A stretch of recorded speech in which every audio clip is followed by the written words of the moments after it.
Player 333 জিউনকে বলে বাচ্চাটিকে নিচে রাখতে। জিউন তাকে জিজ্ঞেস করে সে বুঝতে পারছে সে কি করতে যাচ্ছে। এর ফলে পরের রাউন্ডে তাকে এবং বাচ্চার মধ্যে যে কোনো একজনকে এলিমিনেট হতে হবে। সে বলে সে জানে সে কি করছে। জিউন বুঝতে পারে সে পরের রাউন্ডে বাচ্চাটিকে মেরে ফেলবে। জিউন বলে সে চাইলে তাকে এলিমিনেট করতে পারে। তারা সবাই পরের রাউন্ডে চলে গেলে জিউন নিচ থেকে এলিমিনেট হয়ে যাবে, ফলে সে এবং বাচ্চাটি বেঁচে যাবে। কিন্তু সে তা বিশ্বাস করে না। সে বলে জিউন কেন তাদের জন্য এটা করবে। জিউন বলে সে বাচ্চাটি মাকে কথা দিয়েছে, সে বাচ্চাটি কিছু হতে দেবে না। তখন প্লেয়ার 333 তাকে সন্দেহ করে। সে বলে জিউন এবং বাচ্চার মায়ের মধ্যে কিছু চলছিল। জিউন বলে এসব বাজে কথা না বলে দ্রুত বীজ পার হতে, সময় শেষ হয়ে গেলে তারা সবাই মারা যাবে। কিন্তু সে তা শুনে না, ফলে বাধ্য হয়ে জিউনকে বাচ্চাটিকে নিচে রাখতে হয়। বাচ্চা নিচে রাখার পর সে জিউনকে বীজ থেকে সরে দাঁড়াতে পারে। জিউন সরে দাঁড়ালে সে বাচ্চাটিকে রডের সাহায্যে তুলে নেয়। জিউনও এই সুযোগে একটি ছুরি তুলে নেয়, আর যখন সময় শেষ হওয়ার ফলে বীজ সরে যাচ্ছিল তখন সে লাফ দিয়ে পার হয়ে যায়। প্লেয়ার 333 জিউনকে দেখে কটাক্ষ করে বলে যে সে তো তাদের জন্য এলিমিনেট হওয়ার কথা বলছিল। জিউন বলে সে এটা যোগ্য না। এরপর তাদের মধ্যে কিছুক্ষণ মারামারি হয়। মারামারির এক পর্যায়ে প্লেয়ার 333 বাচ্চাটিকে নিয়ে জিউনকে হুমকি দেয় যে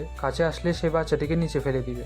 সে জিউনকে ছুরি নিচে রেখে পিছনে সরতে বলে। জিউনও তা করে এবং সে তার জ্যাকেটকে তার হাতে বেঁধে নেয়। তখন প্লেয়ার 333 ছুরিটি নিয়ে জিউনের উপর হামলা করে। সে প্রথমে তার পেটে আঘাত করে, পরে তার হাতে আঘাত করে। হামলার সময় তারা দুজনে একদম প্রান্তে দাঁড়িয়েছিল। এতে একসময় তারা নিচে পড়ে যায়। নিচে পড়ার সময় জিউন একটি রড ধরে ফেলে, আর প্লেয়ার 333 জিউনের হাতে থাকা জ্যাকেট ধরে নিচে ঝুলতে থাকে।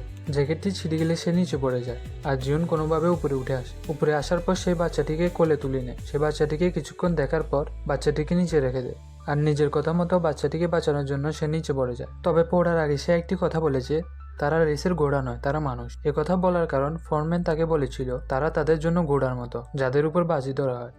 এরকম আরও ভিডিও দেখতে চাইলে সাবস্ক্রাইব করুন আমাদের চ্যানেলটি।